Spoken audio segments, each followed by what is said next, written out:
This is a HeadGum podcast.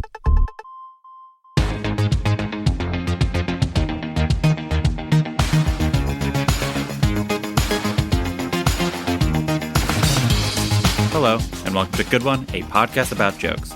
I'm your host, Vulture Senior Editor, Jesse David Fox. Each episode, a comedian comes on to pick a joke from their career to play and discuss. For example, this episode, where exactly that will happen.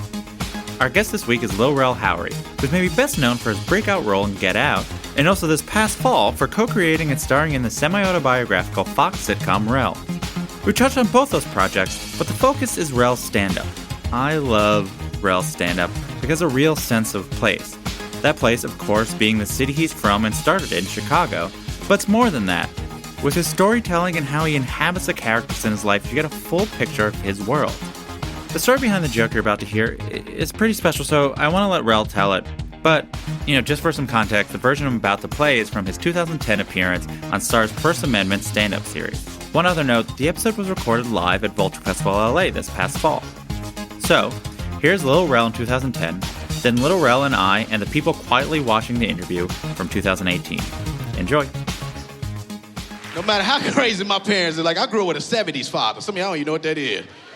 Every time my dad used to talk, he'd point, bend down, and step back on your ass. Every time he'd say some shit, point, bend down, step back on your ass. Niggas still saying shit. Which one of you jive turkeys taking out the garbage? I'm sick of this shit. In here shucking and jiving. What's that, motherfucker? What you doing?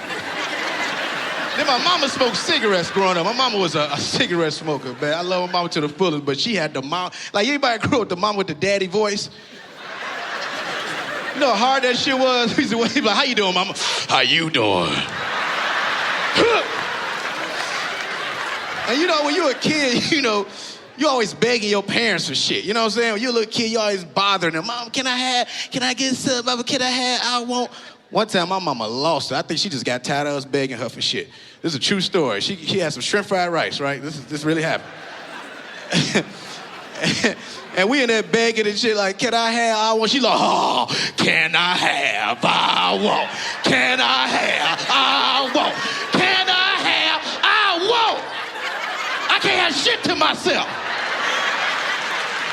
But you in here, can I have? I want. Your daddy bought y'all 2 wings apiece. Eat them goddamn wings.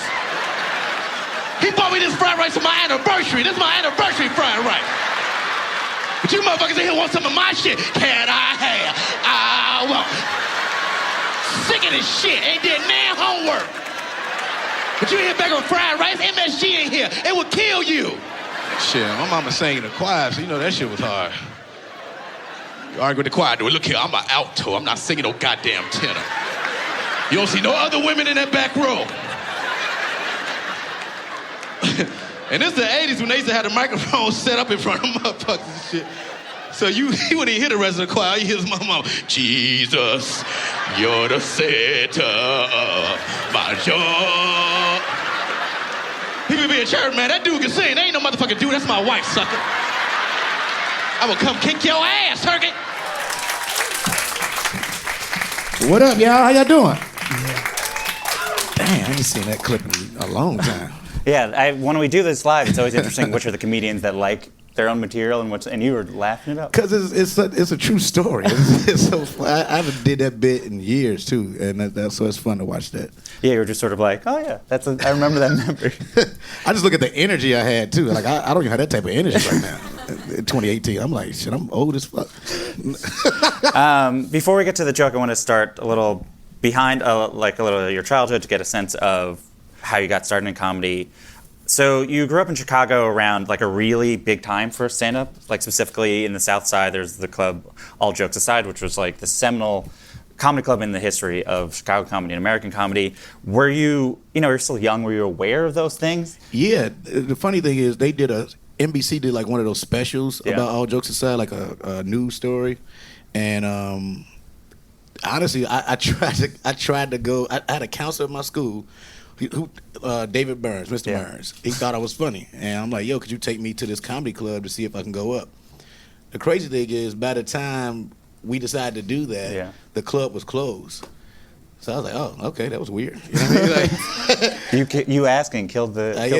The club ended up being, but it was so funny. That was one of those little things that made me want to do stand up. I'm like, oh, it's a club here. As soon as I get old enough, I'm gonna go to it. Yeah, it's like had you heard of Robin Harris and Bernie Mac?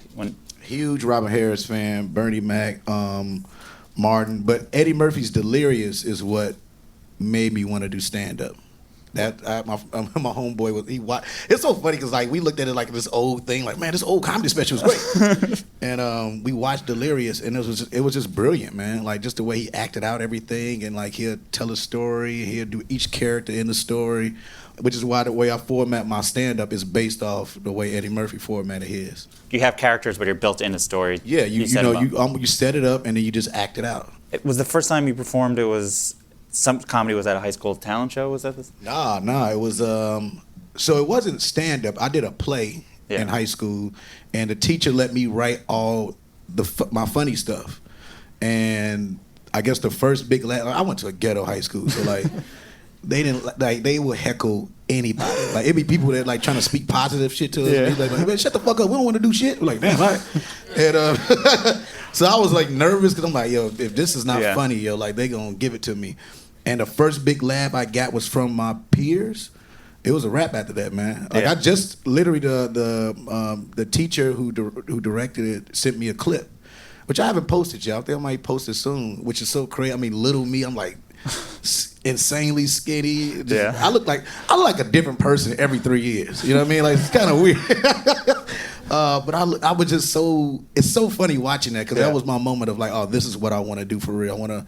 I specifically was like, I want to be a comedian, actor, writer. And then so I believe you started stand-up, your first start was at 19 at the Lions Den open mic, which was also legendary, or will be legendary when more people know, but like a lot of people started there. Hannibal Buress started there. Kyle Kanai. Yeah, Kumail Nanjiani. Yeah. Did you know those guys? Yeah, those my friends. Did it feel like something was happening? I don't think we thought about it like that. I didn't think about that till years later. I'm like, yo, we all was at this little small, it's so weird. And not good yet. Yeah.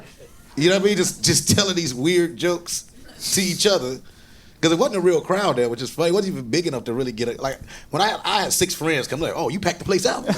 You know what I mean? So it's so weird when I think about like all of us started in this really small spot. I remember one night I almost got jumped on because there was a whole nother gang there, right? It was a Hispanic gangs over that way, and they didn't know who the fuck I was. Like, where the fuck you come from? I'm like, look, I got jokes. You lucky, you funny, you know? But they didn't whip my ass. But it was coming from the Lions Den. That's so fucking crazy. Do you remember any of the earlier jokes you did? Or the weirder ones? No, I mean, I used to do a lot of stuff about wearing glasses. You know what I mean? Like, I used to do a lot of stuff about wearing glasses. Like, you know, I always say, when you wear glasses, you don't get the same threat as everybody else. Yeah. That was my first joke. It's like, they'd be like, hey, dude, I'm going to knock your ass out. You right there, I'm going to slap you. I'm going to knock your motherfucking glasses off your face. I'm like, why can't I just get punched like everybody else? So, yeah, that was the joke. That's pretty good. You've talked about, Chicago traditionally has a pretty segregated comedy scene, but you didn't necessarily, you didn't play by that sort of rules. Why was that? How do you think that affected the comedy you did? Because what I did was at first, I just went wherever I saw comedy. Like the Chicago Sun-Times used to put out this little weekend newspaper with the Friday paper, and I would go in there like for years, like probably since I was like 14, 15, I was just looking at it to see the list of clubs for no reason. I just was just looking. I just knew where the clubs was, like what comedy clubs, what plays was there. I just looked. It was just always there. So, I didn't think about it like that. I just went to wherever comedy was, and I didn't realize how segregated it was until I started just like going to the South Side and coming to like, what the fuck is this? And it's kind of still. I mean, it's a lot different now because of like maybe like me and Hannibal and like all of us became friends, so everybody started coming to each other's stuff. But for a long time, it wasn't like that, yo. It was it's still kind of weird. But that's Chicago in general. It ain't just comedy. It's a segregated city. So it seemed like the big breakthrough is when you started hosting an open mic at Jokes and Notes. Yeah. What was that like? How did that influence the type of comedy you did on stage? I mean, that's. I was thinking about that the other day because people still hit me and tell me how much they miss it. It was like a rock star night, yo. Like it wasn't like no regular open mic. Like you had to be like open micers was scared to go up because I'm like, nah, this ain't no bullshit.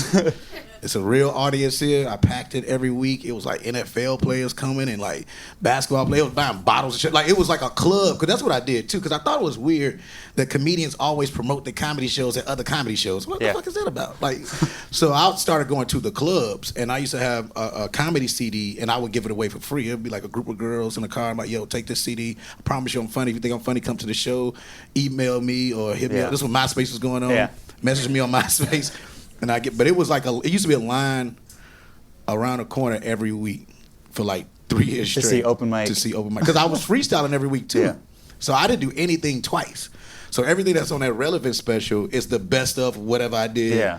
On what you they just do remembered Wednesday. it all? Yeah, it's just you don't forget the stuff that made people cry laughing. Yeah. And a lot of that stuff came off, maybe I heard somebody said a bit and an idea came, like it's crazy when I think about it. That's how, like, every week I'm not repeating. Whatever happened to me this week is going on this stage. Yeah. And that was so much fun, man. I think hosting gives you a great skill set as a comedian to be able to perform to me in front of anybody, and whatever the situation is, where you don't have to force your material yet. Yeah. You know what I mean? You know how to talk to people first, then you get into it. Yeah, it's first you're selling yourself. Post the material, like, Yeah. first thing is like, I'm a comedian, we'll figure out what the Yeah. material is afterwards. Let's talk about this joke. And so let's start with just sort of growing up. Did you realize your parents were funny? Did you find them? Were they funny people? You know what's funny? I didn't realize how funny my mom was until I got older and I started doing comedy. Like, you know, before she passed, we became like friends. Like when I first started, that's who would come. She would come to. The first time I ever did that bit was in front of her. Really? Yeah, she was there, and I was like, well, here we go. And she thought she was like dying laughing.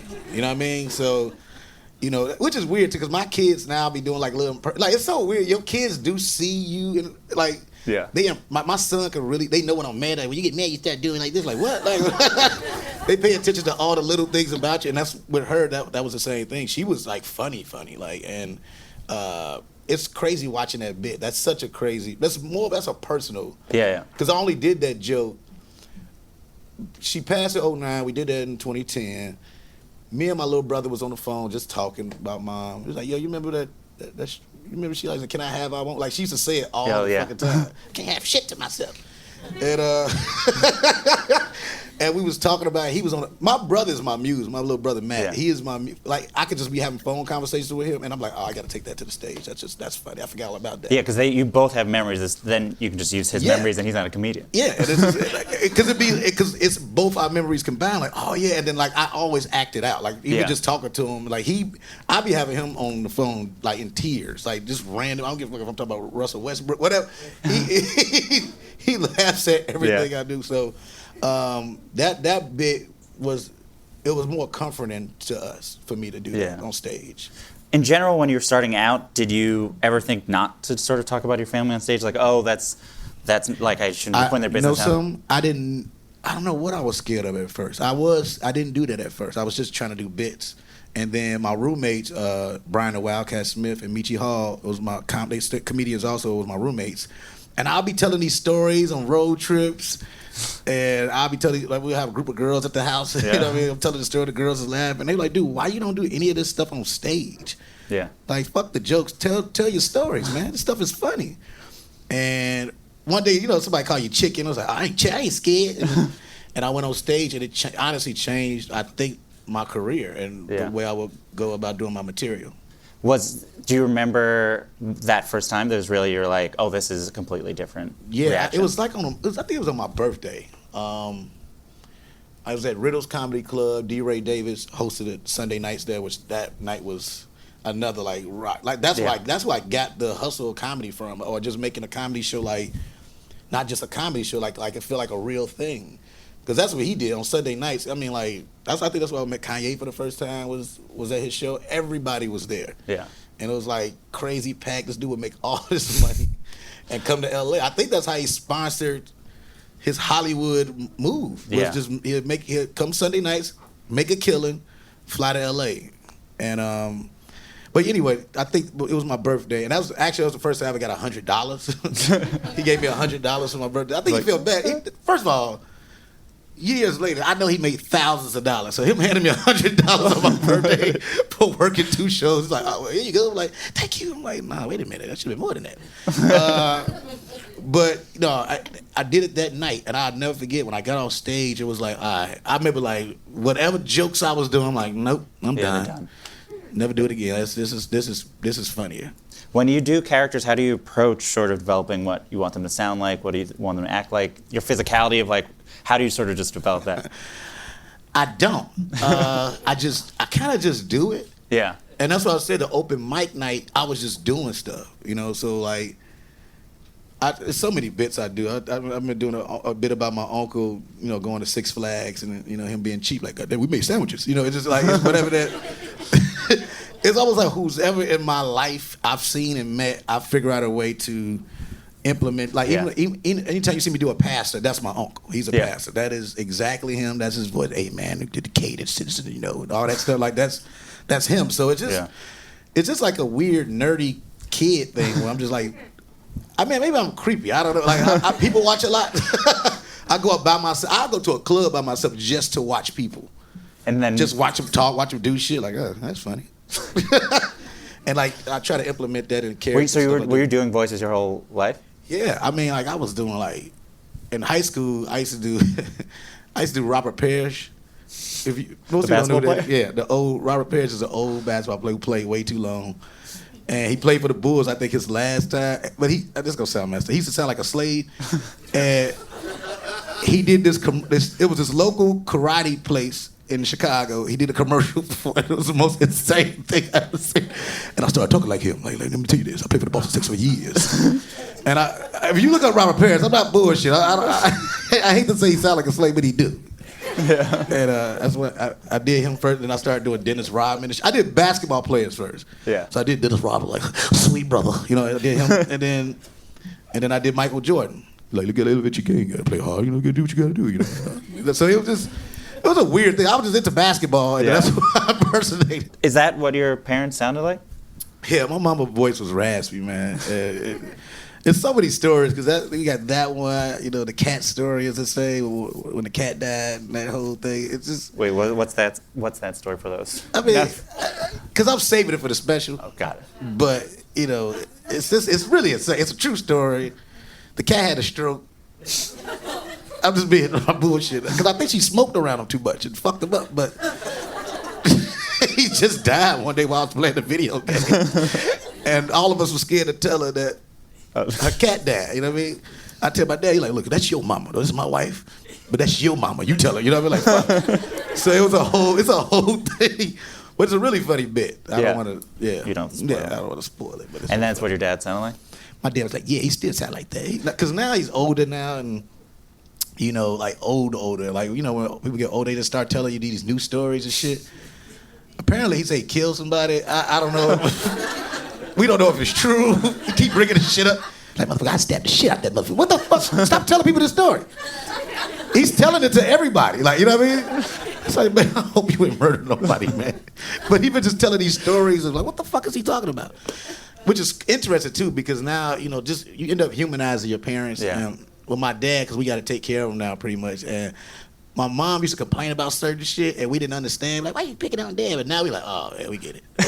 This motherfucker's irresponsible. Does he like Sinbad playing him? He loves that. My whole family lost it when they found out Sinbad was playing my dad. Because he like, you know what's crazy? Sinbad reminded me of my uncles and my dad. Like, I'm talking about like when I was just watching him on television. Yeah. Like, he just reminded me of them. His cadences, the way he say things, and you know, it's very. That's what's so surreal about having Sinbad play my dad on the show. It's almost like he's turned into like my second dad in like real life. Like, he'll text me and like, man, good. Oh, that was a great episode, great writing, man. Proud of you, man. You're doing it. He don't have to do that. You know what I'm saying? And I love shut me. He look at my phone like, thank you, Sinbad. But yeah, that's my family. They love Sinbad. Yeah. Well, he really epitomized the generation of like, kids aren't cool anymore. Kids like we listen to good music. You guys listen to just talking about funk music. We got the soul music, man. I don't know what y'all listen to. Yeah. My Sinbad impersonation. Pretty good. When you do characters, do you feel like, what does it feel like to inhabit a person? Do you feel like you're changed? Like, do you like take on something from it? Yeah, I mean, for instance, doing that Bird Box movie, that was the first character that wasn't like me at all. Like, he was way more insecure and all this other shit, and I had to take that on. Because he didn't talk to people. He was one of those people, like, that just kind of stayed to himself. And I was the person that had to give all this information out in the movie. So I got really weird. Like, it was to the point I had to tell my assistant, like, yo, I can't talk to nobody for about a month. Like, because I started talking crazy. Because I really owned that shit. Like, oh, shit. Which is why I'm looking forward to all the films I'm doing now and stuff. I like that tough shit. Like, when I watched Jim Carrey's documentary, I had to watch that after I did this movie to kind of figure out a way to get out of that shit. Yeah. Like how to be a regular person. Yeah. So you do learn to take something from that character, right? Maybe something you learn from it. But it's, I remember reading about Denzel when he did Training Day, and his wife kicked him out the house. Like, he was talking like he was dude. Like, what you say, motherfucker? She's like, get the fuck out. You come back when you Denzel, sir. You don't talk to me like that. You know what I mean? So it's, man, that's some heavy shit. But when I think about doing those characters on stage, has led to like now these movie roles where I want to go dark. You know what I mean? I don't give a fuck. Like, I play the Joker. You know what I'm saying? Like, because it's just some fun and interesting just becoming that one motherfucker. Yeah. Yeah. So a joke like this, you mentioned that this is what happened. What do you then go on stage with? You just sort of... I just do it. I just tell the story as is. And then, a lot of times I black out in character. That's why I can't do this joke anymore. I can't do this joke anymore because I remember the last time I did my mom on stage, it was so weird because I'm doing it, but then I started missing her. Yeah. At the same time, it's so it might sound crazy, but I literally started missing her, and I'm like, I can't. Yeah. I was about to cry on stage, and people just laugh at this shit, and they didn't understand. I was like, fuck. I'm like, I can't do it. I miss her. She's so fucking. I miss this lady. Because when you do it, it's like that person's there. It's like she's there, yeah. And it's so weird. That's a weird thing. It was like maybe a couple of years ago when I was like, I can't. Because you do a little bit in RELevent. Yeah. And it's just a little bit because I couldn't. Yeah. And there's other stories I have, but I'm like, am I ready to? I guess it's weird because this was early when she just passed, so it was just more or less I was celebrating and having, But then as years went going, I've missed her, like especially in these moments now. You start going to the Emmys and all this other shit, and you're like, damn, this is who I would love to take with me and all this stuff. So maybe I'm getting older, but it's so weird that most recently I'm like, damn. Which is why with my comedy, everything is so personal to me. Because I think it's therapeutic, to be quite honest with you. But that's why I haven't done it in a while. How did the joke change doing? I mean, you said you had the joke already, and then you did it again. Yeah. How did it change doing it? It just got better and even more honest in what she was saying to me, and that's what I'm saying. Like when I do it differently, which is weird too. You'll see me do this bit this way. If you go see me live, I might change. If you go see me, I might just switch things because I take on the character and whatever I think that moment is. You know what I mean? So it's just the words will change. Most time with anything, it's hard for me to do it verbatim because I might find another clever thing to say. Yeah, it's like because you'll do different parts of this throughout. Like you'll find in different parts and different things will happen. And it's like you're improvising with yourself. Yeah.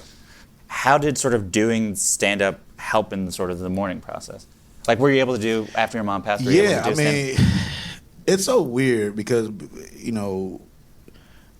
remember we was going. I'm the oldest, so I had to do all the funeral shit, and we going casket shopping. Me and my aunties. Well, not shopping. I went like, come on. It was, but it was stuff I didn't learn. I didn't know we had to like pay. I didn't realize how much shit costs. Yeah. To bear. Like, what? To put this in the ground is $10,000. Y'all got any regular boxes? No. But it was like funny. So we looking at caskets. My Aunt Joyce was a big lady. And the funeral director is such an asshole. My Aunt Joyce was like, ooh, I like this one. I'm going to get this one for me. And she's like, no, we have to order yours special. I was like, damn, lady. It took everything, Monty. What the fuck you say to me? And I was in tears laughing. But that's what I'm saying. It's like these moments of like, comedy just happens, man. It's fucking comedy. Because I lost my mom and I lost my brother, right? Yeah. And this, once again, comics, we may have a dark sense of humor, but I think my family does. And I remember my brother telling me, like, if he couldn't breathe on his own. Make sure you take me off the shit. And I had to argue with my dad about the shit. Yeah. I'm like, I know it's your son, but that's what he asked me to do. So anyway, once we did that, and he passed, and everybody's crying in the room, and my aunt Anna and my cousin Helene, like they one of those. You ever see like the parent-daughter shit where they seem like they sisters, but they not, you know what I mean? Like, so they argue with shit like they roommates. It's just fucking weird. And Helene is extra as fuck. We all cry. Me and my brother sit next to each other. She just start, like, imagine you crying. You heard, this your brother. Then you just hear somebody just going big, like, doing way too much. She start hanging on the fucking curtain. She's screaming. My Aunt Anna like, Helene, shut your ass up. Shut up. Shut up. So they arguing while all of us are sad. And me and my brother, it went from crying tears to like dying laughing. Cause we knew Marcus, my brother, we all, like I'm like, yo, I love this family. Like, this is a moment because it's like you went from sad to just like, well, if you're gonna go, shibbity double, this is fucking hilarious. In RELevent, I think you talk about funeral stuff, but you don't get specific. Is that what was behind that decision? I don't know, cause there was so much happening, man. Like I could have went into that. I could have went into a lot of shit, but at the time I was going through the divorce thing, so that's what I kind of wanted to focus on. And then Judas started doing. My son just started doing fucking hilarious shit, so that's why I ended up doing the Derrick Rose joke or whatever. But yeah, it's so funny because I remember because Kevin Hart produced it, and everybody's like, "Yo, do you want to go on the road to work the shit out?" I'm like, nope. I don't know what the fuck I'm gonna do. You know what I mean? Everybody was nervous and shit. They're like, man, you need to do 2 shows. I'm like, dude, I only need to do 1 fucking show. You didn't do 2 shows? I did 2 different sets. Wow. So the one that made it to television was the first show. The one I said, look, I just need 1 fucking show. Yeah. And then the second show, on purpose, I did a whole nother set. just to prove a point. What was the day actually of shooting that like? Well, the joke. So the funny thing about Martin Lawrence, so I wasn't supposed to be on the show. I remember being pissed too, actually, about this, because they came to Chicago, they picked all these people. I didn't get picked, which I was like, what the fuck is that about? Like, dude, I'm killing out here. Why the fuck I ain't on this show? Yeah. And I saw my man, I forget his name, but he's the one that developed the show with Martin. And he hit me up. I'm like, yo, you told me you was going to put me on the show if I ever come to Chicago. And he's like, man, I'm sorry, man. I feel bad, blah, blah, blah. Somebody missed their flight. I was already downtown because Tiffany Haddish was taping. Yeah. And I was just down there to support Tiff. And, man, like, while I'm down there supporting her, like, Rel, could you want to do the show? I had to go shopping downtown. That purple shirt was some shit I bought at the last minute. Yeah. That would have definitely been my TV outfit. That was like... I wasn't going to ask about that. I had to get the purple shirt. I bought this shit downtown. And, yeah, it was so last minute. I didn't know what I was going to do. I just happened to have this phone conversation with Matt about the Can I Have, I Won't. And what they take, it's so funny, what they take out of it, they don't show the whole thing. At the end of my set, Cheryl Underwood was hosting, made me come back on stage, and she said, Chicago, this is your next Bernie Mac. He's going to be the next big thing. That was in 2010. She said, and they took the shit. I was like, why the fuck I ain't leave that in there? You know what I mean? But so it's one of those moments I guess I just own. Yeah. Me and Chicago own that because that was at the Chicago Theater. It was packed. And I forgot who had to go up after that shit. But that was that's one of my favorite television. It was as crazy as that looked with the energy. It was fucking crazy. Yeah. Would you sometimes when you do the Can I Have I Want, would you just do that for like minutes? Like could you? Oh, I can milk it. I can milk it. I milked it on that, but they cut it down for for television. But yeah, if I see one, it could be one person could be in tears laughing. I'm like, I'm about to fucking kill you. You know what I mean? Like, I'm like, you about to pass out later. We were talking about a little bit before, but you're currently working on an episode of your show that's based around. How has that process been? That's been interesting. The episode we're writing now is based off my mom. Is dedicated to her.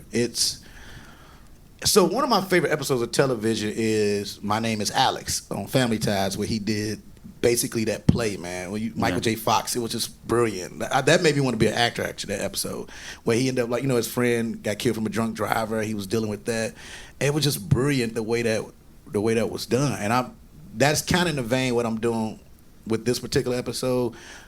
With me, it's just my situation. It's more or less dealing with mental health. Yeah. And like how I know with me, I didn't grieve the right away because I probably, you should go talk to someone. Like, so I'm going to show a couple things outside of dedicated to my mom, but showing people how it's okay to go, to talk to somebody. Yeah, to get help in that to situation. get help. Yeah, so it's gonna be great. I mean, it's gonna be emotional. Yeah. But it's like with me, I usually wait until show night where I really like just, because every episode has kind of been like that we've done with Rel so far. Like it's all has this emotional backing to it. There's a lot of episodes. One of the speeches was really to my brother for real. Tonight's episode, a lot of the elements of what happened with my little brother is in this particular. It's just that's why I like having the show. I mean, it's just fun creating. I thank Fox for that, man, for letting me do whatever I want to do. Like it's kind of a bit crazy, but it's fun. But I don't know if everybody get that. Because most of the time you try to make things, this audience, this demographic, this and that. I'm just making the show you want to make. Whatever the fuck I want to make. Yeah. You say in this clip, and you do this a lot, you'll say like, oh, this is true, like this is a real story. What for your comedy, what does it mean for something to be true? Why is it important for you? It's hard for people to steal truth. You know what I mean? Yeah. Like people remix jokes and steal versions of it, or like even with me over the years, this is characters I've done that people have done their version of my characters, and like, okay. But you can't steal my story. Yeah. You know what I mean? That happened to me. So if you do that, you're a fucking maniac. Like you're a lunatic. Like, can I have a whoa? Yeah, so it's the truth. It's hard to steal the truth. Yeah, I read that you're really moved by Richard Pryor's book. Oh man, so good because it was, what was amazing about Pryokovich's and other like scenes, like it's the joke could be there and then the real shit. It was just brilliant. And I was like, man, Richard really. It's so interesting. Like, that's when it goes back to the mental health, especially with comedians, man. Like. I think comics should talk to people. Like most of the time they talk to each other. Like I'm just doing it. No, get some help. Because a lot of us, not necessarily me, but most people come from these really dark fucking places. And Richard had so many insane things. Like you wish he could have met Oprah. I wish, like in his prime. Like you wish Richard Pryor knew Oprah. Yeah. So he had somebody to fucking talk to. Because the shit he went through was fucking insane. Yeah. It makes me feel bad for him too. I remember being sad looking at that first part of the book, everything that happened in his childhood. That's insane. Yeah. So you watch Rel, and it's it's a lot of the stuff is 1-to-1, right? It's like it's your name, but also like it's a divorced dad of 2. Yeah. You FaceTime with your kids every day. His dad's a widower.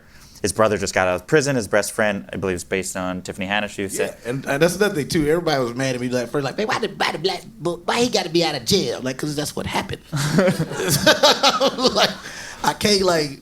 It's just the truth. Like, if you're tired of that stereotype, stop locking motherfuckers up for some petty shit. So, it's so weird because we like, man, you can. No, I don't want to. I want to just. What I want, and this is just real quick. I'm just doing this, but like, I want to display his development. My brother went to jail for a year, came back. It was tough because he was still out of jail and shit. And I was taking around. He didn't realize that people knew me and shit. People come speak to me like, man, who the fuck is that? Like, dude, it's a fan. Man, shit, chill.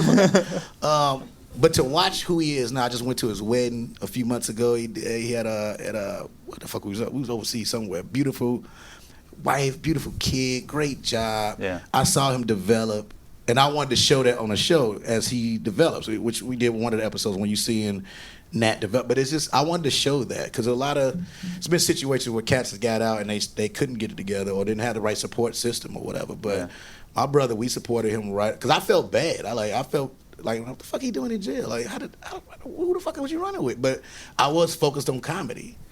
And myself, and I didn't really, like, damn, I wasn't really there for my little brother like I should have been. So, like comedians at your level get shows with their name and title. They don't have to approach it this way. They can do whatever. They can have a talking dog or whatever. Why was this what you felt the show needed to be? I think comedy is healing. You know what I mean? Yeah. That's why I've never done like negative comedy. You know what I mean? Like it's mostly healing to me. So for instance, I forget which episode it was.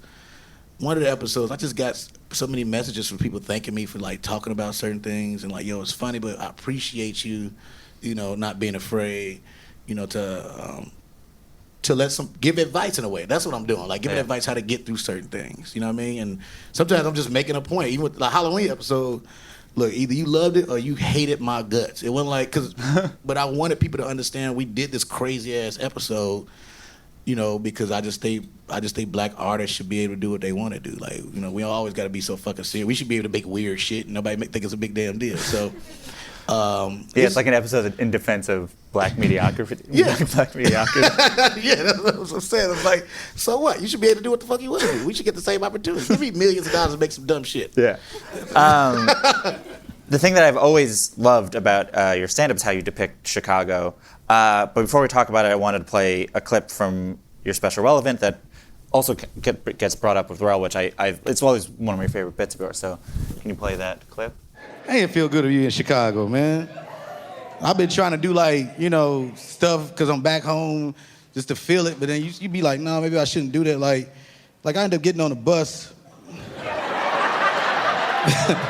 I felt like reminiscing one day. I'm like, you know, I'm gonna reminisce. I'm gonna ride the Jackson bus and just think about life. That reminiscing lasted 2 stops. I was reminiscing for 2 stops, and then I saw the high school kids get on. Like, God damn. Oh no, I did it again. No, it is about to happen. They don't give a damn. Well, these little 15, 16-year-olds, boy, they'll roast the shit out your ass. Like they was having a freestyle battle on the bus, and I was the punchline. I didn't even know. I was in there rocking with their ass and shit. I was like, you ain't shit. Like, dude right there. I'm like, what? Me? Like, damn, fam, why you do that? Like, what you mean, me? You don't know my life. I'm doing good. Like, you ain't shit. Like, buddy right there. Like, buddy. I started grabbing my clothes and shit. I'm scary. I don't be trying to go back and forth with them. Only people that try to stay, there's always that one old black man who can't take it no more. This garbage man, he been at work all day. You know, he can't take that shit. He get up and everything. Hey, man, could y'all cut that shit up real quick? He trying to listen to his Walkman. He got a Walkman still. Come on, I got my playlist on my tapes. Could y'all cut that shit out? I want to hear all that Chief Keef bullshit. Little ugly mother.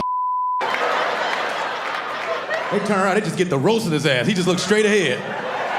Yo, dirty ass. You dirty as hell, fam. Old as hell, working like a mother. You struggling, Joe. You on a bus? You like 60 years old. You don't know my life. My wife took everything. You lonely as hell, Joe. Oh, lonely ass. Start shaking his shit.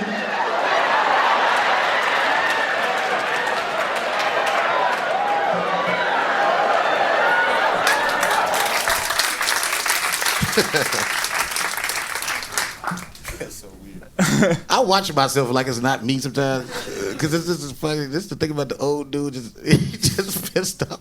He started about to cry. The old dude that you played, you're like, that old dude was about to cry. He's like, he couldn't take it no more. Chief Keef, motherfuckers. Cause that's, you know what's funny, the lip quiver. You know where I got that from?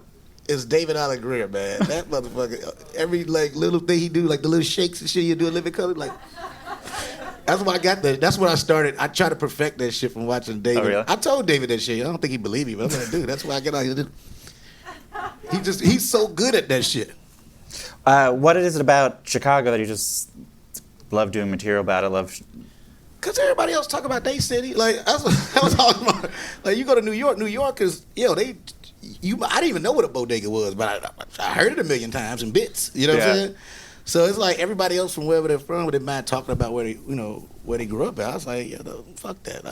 I'm going all Chicago, and whatever happens. Because I remember comics in Chicago. They were like, man, it's only gonna be, they're gonna localize you, man. Ain't nobody gonna get that shit nowhere else. It's like, whatever, fam.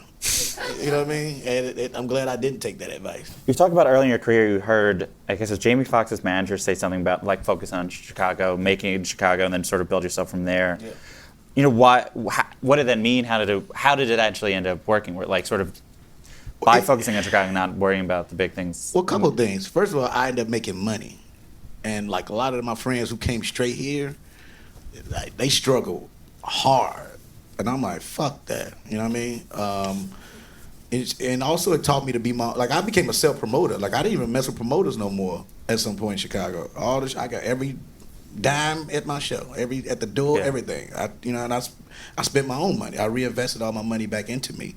I just think it was just smart by doing that because it just made me stronger. So by the time I got here and I started showcasing, doing all the Just for Laughs stuff, I was just ready. And that's the run I've been on when I think about it. Over the last 8 years, really, it's just been I just been ready. Yeah. I let Chicago be my training ground. I got really as good as I can and confident as I can, and just came out here in New York and here. It's just all right, what's up?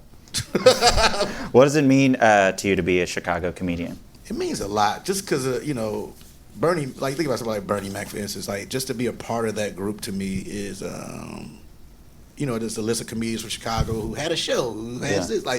It feels great. Bernie, crazy. Eddie Murphy. That's why I want to do stand up. That's who I looked up to. As years go, you start I ended up becoming a huge Ellen DeGeneres fan and Bernie Mac fan, just because it's just always that comedy just so honest and personal to me, and I love that shit. You know what I'm saying? So Bernie's my new. I'm friends with Bernie's daughter. Yeah. And I'm glad our friendship happened so random too, yo. I went to so two things. When Bernie had his memorial, I don't know how I got in that motherfucker, because it was VIP. You couldn't. I snuck in some. I don't know how I did it, but I had a good seat and everything. What the fuck, I'm in? But I remember being there and just watching all those people love on him like that, and then I went to. I was so random. I was at the Black Woman Expo. I was hosting something. I was the only man there, and Bernie's wife and Janice, his daughter, they just were speaking about him. And this was right after that, and I just felt connected to Bernie. And I don't know, I kept having these moments and then me and her ended up talking one day, on Twitter or something, and then we DM'd each other, and then we became friends. She started coming to my shows. The Jokes in Those Comedy Club, the club I worked in, they put a mural of Bernie with all of us. It's weird that I was painted in a club, but they had Bernie there. And the first time, I was there the first time Janice saw that, right? And she wrote this beautiful note to her dad on the wall. And just watching her, she broke the fuck down because she was a daddy's girl. Yeah. But I just always felt, and then there was stuff happening to me that I would call Janice, and she'd be like, "Yo, my dad went through that too. This is what he did." Yeah. And it's so weird that she became a huge part of some of the moves I made based on Bernie went through this too. Yeah. So I just feel I want to play him. If they ever do a Bernie Mac something, I'll fuck that. You know what I mean? Yeah. Because it's we talk about character things. Yeah. I want to embody that, yo. We're talking about Rel, and the truth that it's a funny multi-camera sitcom, but then you'll do things about Chicago that are honest to you. You'll have the episode where there's the gangs in the laundry room that sort of builds to you confronting them in a very honest way, or even the way you depicted the political office. Why was that important to you? That Chirac speech I had to do. You know what's funny about that scene too? It was written, but then I was like, "Fuck that!" You know what I mean? I told Vic Mensa played, the gang member. I told Vic, "Yo, let's just go, bro. Whatever we go with this." And that was a real speech I've always wanted to say. I think it represented a lot of people on how we think. Yeah. We tired of that bullshit. You know what I'm saying? So, but I also wanted to show, which is why at the end he died. He gets killed. Just how quick that shit is if that's the life you chose. Yeah. It's a lot of times I saw somebody out and then fucking 45 minutes later somebody called me, "Yo, he just got killed." For real, just saw this motherfucker. That's how quick that shit. If you're living that life, you know what I'm saying? I wanted just to show that to young people too, because it's just weird. I'm trying. I think at some point I'm doing it on the sitcom, but I think. And I told somebody this. I said, all Chicago creatives, let's stop having people who are not from Chicago make these fucking movies and shows. That's bullshit. So we need to do that on our own. Me and Lena Waithe talked about this before. It's a movie out there that I hate that Chirac movie. Yeah. There's no disrespect to Spike Lee, and I love a lot of his work, but he should have never made that fucking movie. I watched that shit and I get mad. I was at the theater what the fuck is this piece of shit of a movie? Because you can't joke about that shit like that. Yeah. If you're not going to tell the real truth with this shit, then don't do it. Yeah. Got a motherfucker with an eye patch and shit. This is fucking weird. What the fuck is this weird ass fucking movie? I'm just saying. You see how round up I got about Chirac? I know. Golly, if you want to torture me, strap me somewhere and play that shit. I'll give you all my fucking bank codes. For something slightly different, you've mentioned Larry David as an influence, but oh God, I love Larry David. Cause you know what's funny, man. Curb Your Enthusiasm. That character remind me of me. Like I'm like petty like that. I don't know how to I don't know how to just let shit go. Like, huh? You know what I mean? Like Larry, I love Curb Your Enthusiasm. I think that's just. It was brilliant. And then like to blow up somebody like JB Smooth, that's like my big brother. Yeah. It just made sense.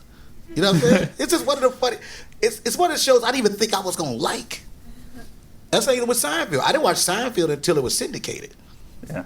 Because I'm like, hey, man, fuck all this. Because it was, if you think about it, television felt segregated. Like look, if you watching fucking Living Single or whatever, you can't watch, like, you know what I mean? So, but then when I started watching Seinfeld, I was like, this shit is fucking great. Yeah, you know what I mean? Like, this is hysterical. No soup for you. Like, this all this. Like, I was mad at myself. Like, why the fuck I ain't been watching this?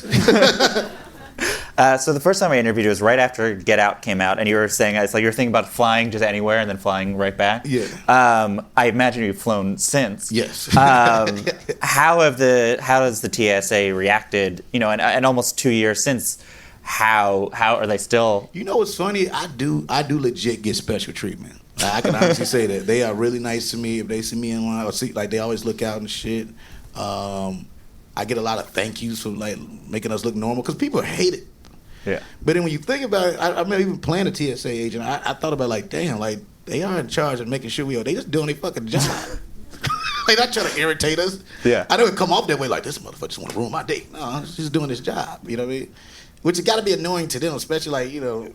Look, I had to end up like studying that shit a little bit. Like, you know, people don't know how to take their shoes off. Like, you flew before, take your goddamn shoes off. Yeah. Because I imagine to them, everyone else is so annoying, and we think it's like, imagine you have to teach people to take their belt off. It's so weird. I mean, you do got some of them people that's like, if you talk to some TSA aides, they all know who the extra person at the job. Like, yeah, this motherfucker be doing too much, really. But yeah, it's funny that how nice they are now. Like, it's like, all right, what's up, y'all? Now that you're creating your own projects, looking back at Get Out, what do you think you learned about what you wanted from the things that you create? I learned a lot from Jordan as far as like, you know, making sure everything you want is executed. So that means you got to be in the writer's room. You got to make all these decisions. I think that's why Jordan made such a masterpiece. You know, because it was exactly what he wanted to do. I think if he would have had other people, like if somebody else would have directed that, I don't know if we would have got the same thing. Yeah. You know what I mean? Which is why he ended up doing it. But man, that dude, I got some brilliant friends, man. I really do. They just fucking dope, man. And like I've learned, like even from Gerard, like they're just so focused and good. And they can just sit in a room and just write some shit and create. I've had to learn to do that. I mean, Gerard, even though he's younger than me, he's like, it gets on my fucking nerves how smart he is sometimes. Like, motherfucker, damn it, you right. Because it's you know, he's had to tell. I've had to learn to really, you know, Rel, if you want it this way, you can't be mad at motherfuckers. You write it. Yeah. You can't be like, I don't want. No, you do it then. And I had to learn that, and you know, that was a huge lesson too. Because you know, you'll delegate shit, but it's like, no, if you feel like fuck it, you write it.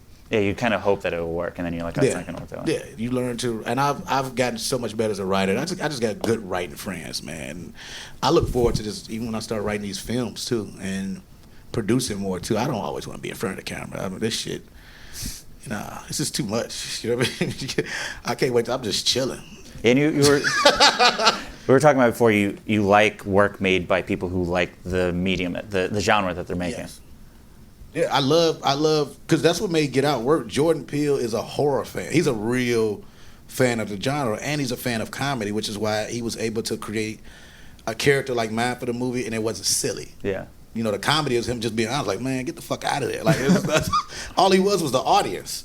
Yeah. You know, how many movies you have from the beginning, somebody like, hey, man, I don't think you should go. You know what I mean? Like, you already tell him what the fuck it is. This movie could have ended 20 minutes in. Yeah. But yeah, I just thought that was brilliant. And I think, especially with me, I'm a sitcom fan. which is why, like, you know, every episode of Rel so far has little pieces of some of my favorite shows. You know what I mean? Pieces of Martin. That's why you see me doing all these different characters. What I love about Martin. That's what I love about RELevent Color. Just character work. And then, like, I look at the cold open of my pilot is basically Frasier's cold open. You know what I mean? Where he's just explaining what the fuck this shit is. Yeah. You know, his was to a radio audience, mine was to a customer service agent. Because I wanted an easy way to tell the story without us forcing all this shit into this one fucking pilot. Well, let's get it over with. This is what the fuck happened. Yeah. So yeah, it's little Larry David stuff, little like the loose boost thing. That's some Seinfeld type shit. Yeah. You know, so it's you know, it's little elements. I am a TV nerd, man. And I remember when we was doing Carmichael's show, Loretta Devine was like, "Why are you so comfortable?" Like, because I think at the first rehearsal, like, "You just comfortable. Like, you done this before?" I was like, "Nope, I just watched the fuck." And I mean, I watched it to the point where I knew the timing of waiting for the laugh to come and then come back. Like, I was a weird fucking kid. Like, just watching, I started studying this shit, not even for laughter. Like, that's interesting. I guess you should turn this way, towards that way. Can't turn your back to the camera. I'm a nerd of this fucking business.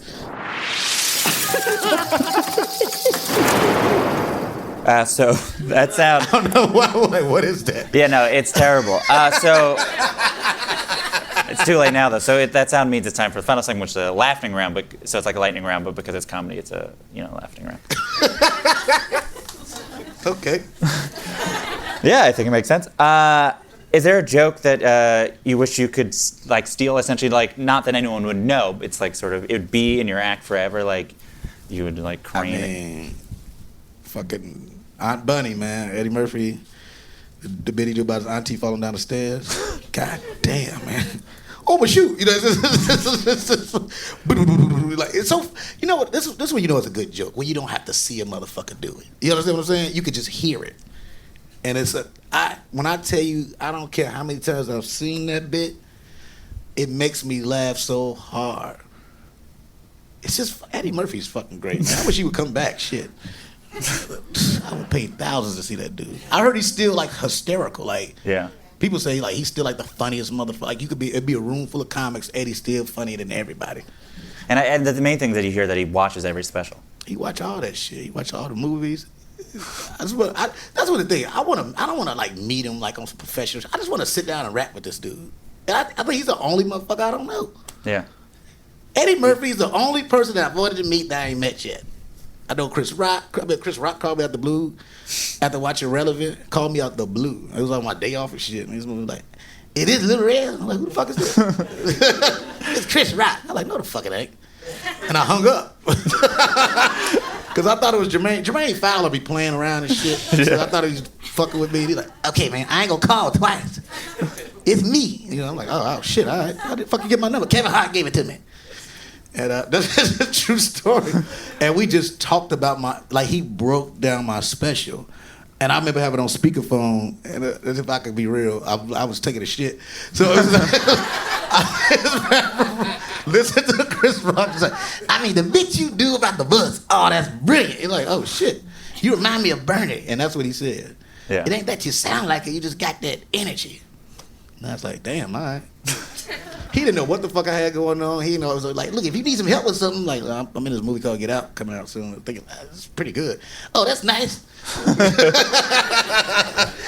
But I mean, he ended up becoming, I could call Chris my friend now. Yeah. You know what I mean? So that's Eddie's the only one. I mean, Chappelle, I've hung out with everybody but Eddie Murphy. I'm talking about, and I had a good conversation. I want to talk to Eddie. I want to just talk to Eddie Murphy. Anybody know Eddie Murphy? Tell Eddie Murphy just invite me to the house. Or Eddie, if you're listening to this later, reach out to me and I'll get you real. His kids have came to the tapings.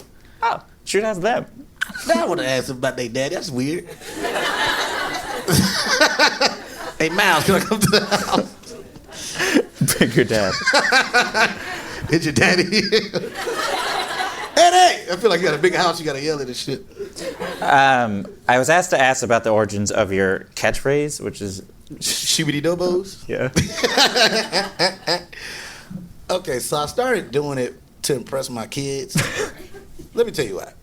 The Sprout Channel got this little weird-ass bird and shit. That just don't even say shit, just be birding it up.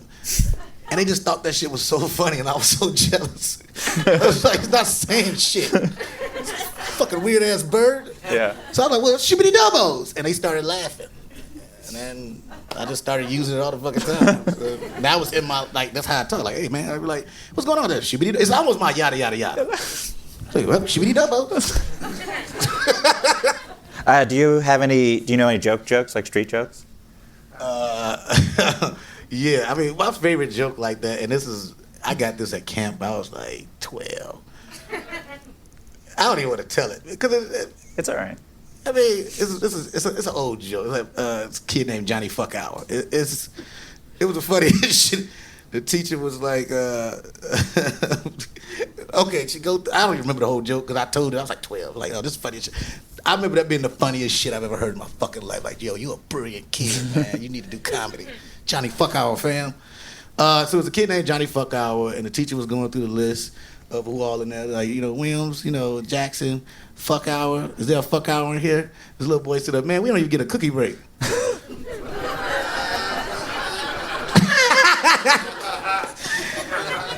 We don't even get a cookie break. All right. What's the hardest show you've ever done? The hardest show? Stand-up show? Yeah. Shit. It's been a couple. It used to be, man, there was a spot in Atlanta at Uptown Comedy Club that Lil Duval used to host where they came to boo motherfuckers. Like, for real, it was weird. And it was a taping, too. Like, what the fuck that weird shit is this? T.I. used to do the night with him. And it was packed and it was crazy, but that was so fucking hard. I got through that shit. I never got through a set like sweating so hard. I was happy I got through it. Yeah. And they didn't do shit. And if you did good, they came out with a mirror and shit and wiped you down. It was some ghetto crazy shit, but it was dope as fuck. As a person from Chicago, where are you right now with Kanye? And emotionally, physically, psychologically? I mean, just think about it. Two things. First of all, I don't know when we start listening to people that don't make no fucking sense. Like, I don't in my life. If you a person talking crazy, why the fuck I'm gonna rile myself up to get mad at you? Fuck what you talking about. Yeah. Why am I listening to you? I think just Kanye, personally, to be honest with you, this goes back to even my situation when I talk about my mom. I don't think he ever got over his mom's death. I don't think he mourned for real, to be fucking honest with you. And I can see that shit because I've been through that shit before and I was able to get counseling or whatever. He ain't talked to nobody about that shit. And, it's tough because when you famous and something like that happened, and then the way she passed, you can't tell me that. You can see the pain in this motherfucker. That's why he keep reaching for That's why he got mad at Jay-Z because Jay-Z wasn't his friend. Like, nigga, that's just your friend.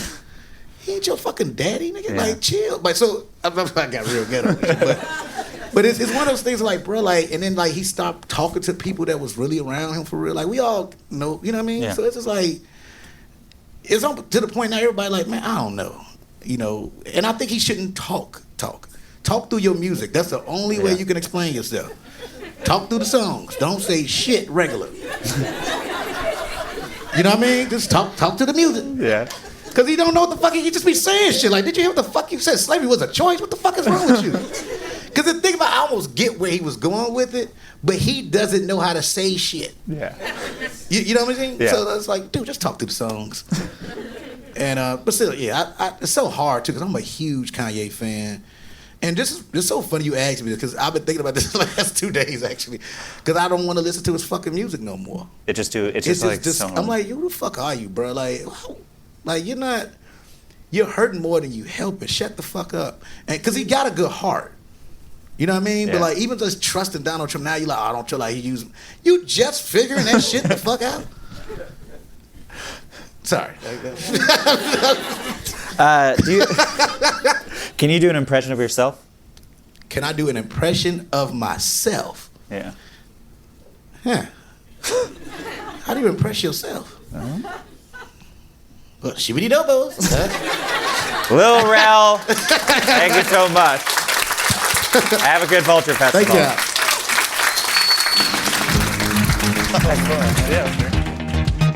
That's it for another episode of Good One. You can find a lot of clips, like the one we played of this episode of Lil Rel stand-up, on YouTube, and rent his special, RELevent, on Amazon, YouTube, or wherever you stream. Find episodes of his Fox sitcom Rel on Hulu. Follow Lil Rel on Twitter at Lil Rel 4. Good One is produced by Mike Comite. Justin D. Wright did our theme song. Write a review and rate the show on Apple Podcasts. 5 stars, please. And hey, if you know anyone who might like the podcast, maybe tell them what the heck. You can email any comments, questions, or laughing around suggestions to goodonepodcast@gmail.com. I'm Jesse David Fox, and you can follow me at Jesse David Fox. We'll be back next week with a new episode and a new joke. Have a good one. That was a HeadGum podcast.